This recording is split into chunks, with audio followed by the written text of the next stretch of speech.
Hi everybody and welcome to the monthly update. First of all, I apologise for it coming out a little later than normal. It's been a hectic month, and particularly the last week or so.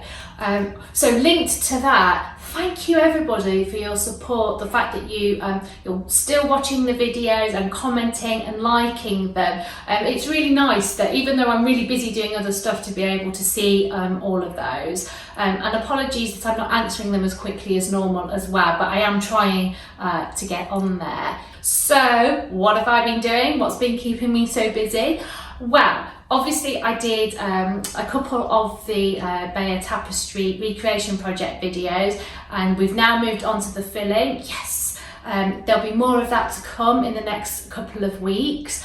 I'm still working on samples for kits and things like that, but I've also been ordering the threads for little thread inspiration boxes, and they've arrived, so watch out for a short on that.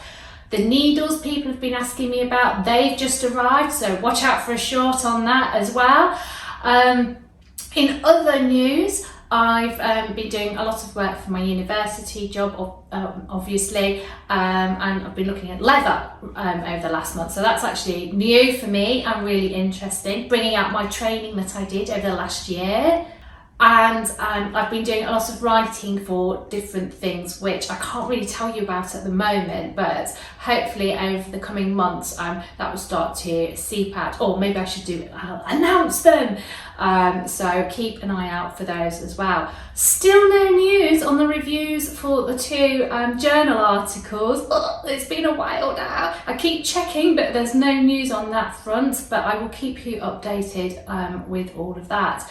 So there's been a lot of stuff going on in the background, as I say, that's been keeping me busy, but I will be back on YouTube over the coming month with the Bayeux Tapestry recreation project. I'm planning to restart my my talks where I go into more depth and detail about my research as well, so look out for those. The first one is going to be Loop Stitch Part 2. I know it's over a year late, but it is coming, and I'll be doing some more how-to videos as well. So thank you very much for your continued support, really appreciate it. Keep those likes coming in, it makes me feel happy, and I'll see you soon.